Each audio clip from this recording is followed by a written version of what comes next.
So imagining life. To begin, I mentioned this in the earlier lecture, but this idea of humanitarian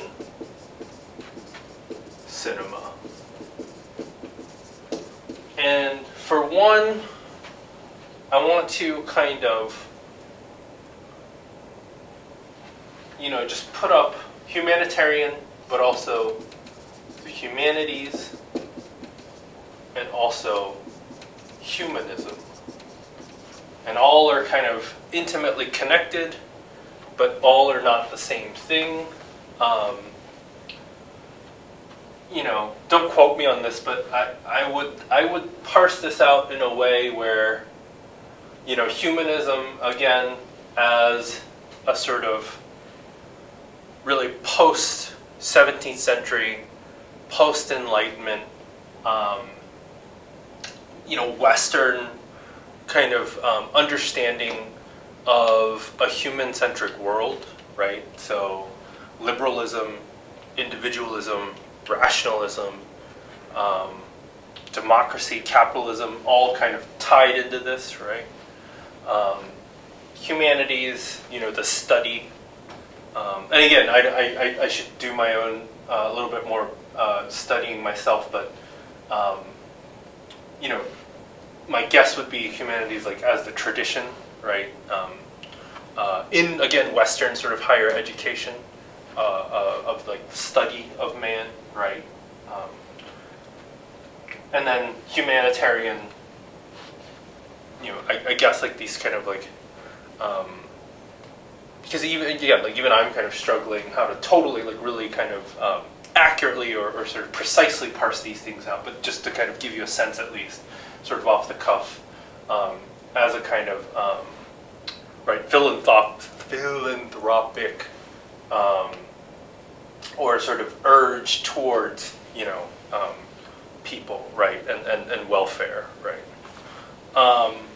But Price mentions on the first page, interestingly, like that how humanitarian cinema can also be condescending, right?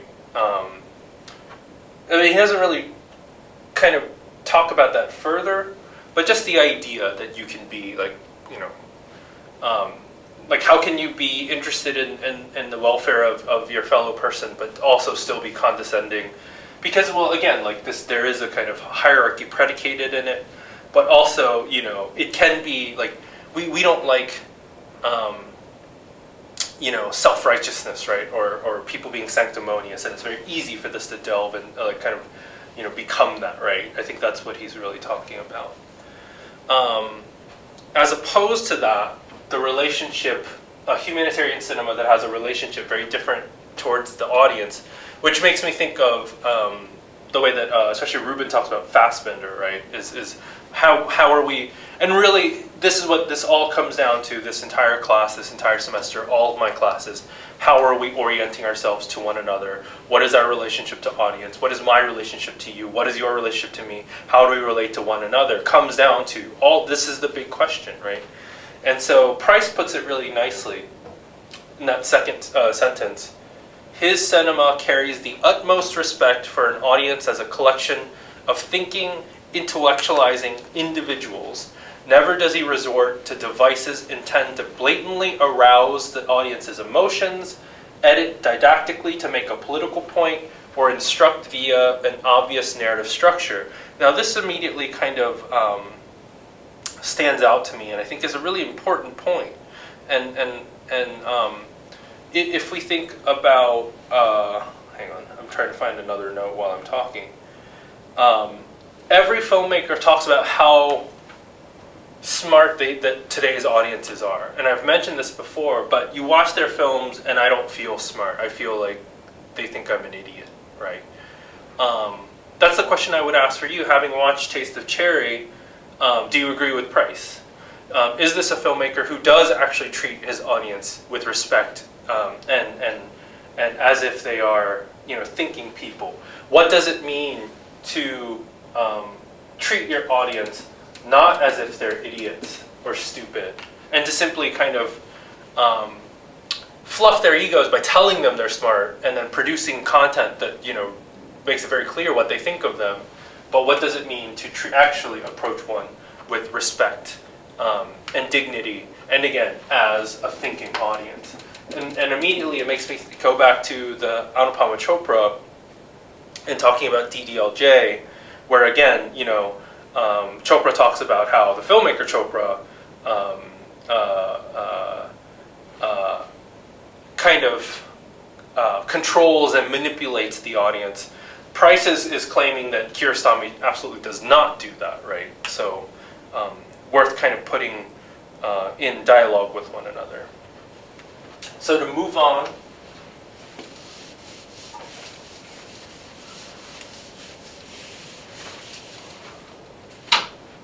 the idea of narrative economy. I've been thinking in terms of economy in general, of course, you know that I'm a big proponent of. But, how does the economy move in a film? Like, whether it's narrative, formal, what is put to use?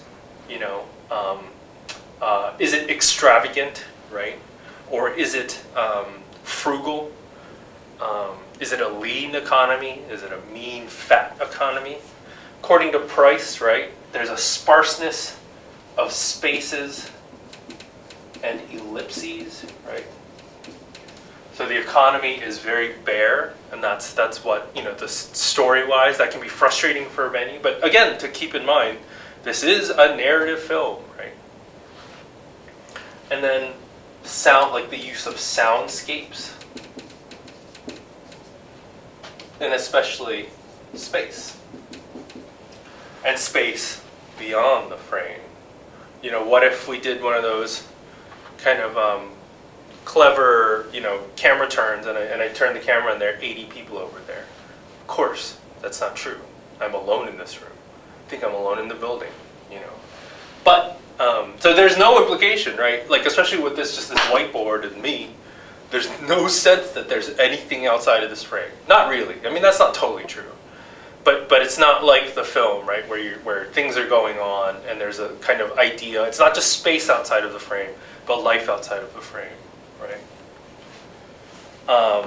To that, I do really appreciate. I want to say again, I'm not to just dump on Rosenbaum and Price because only academics can write about film. I appreciate his reading quite a bit, and specifically in terms of identification, right, and relations, right.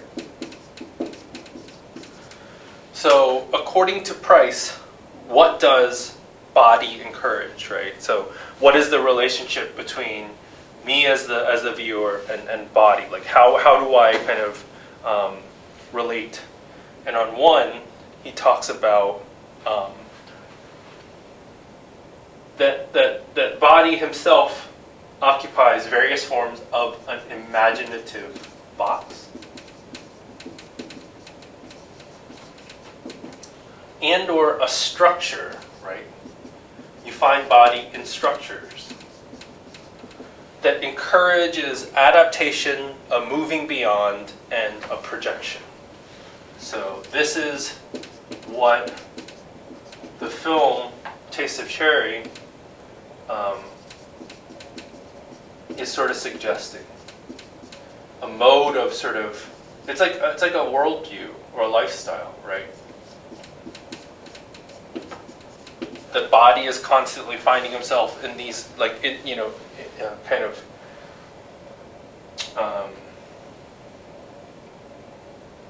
encased, right? In these sort of frameworks that sort of espouse these kind of ideas, right? And as such, a kind of suggestion that we do the same. And Price ties this, especially this idea of moving beyond, right? Which I think has particular kind of valence and salience in during this horrible crisis.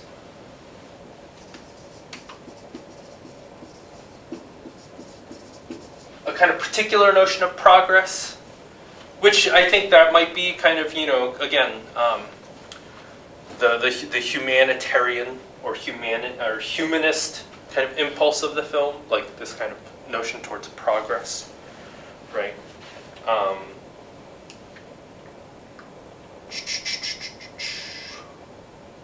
But both practically and spiritually. This is page 2. And Price kind of reads this, that it would be appropriate for the film to be about this because it ties into Kiarostami's kind of biographical dimension.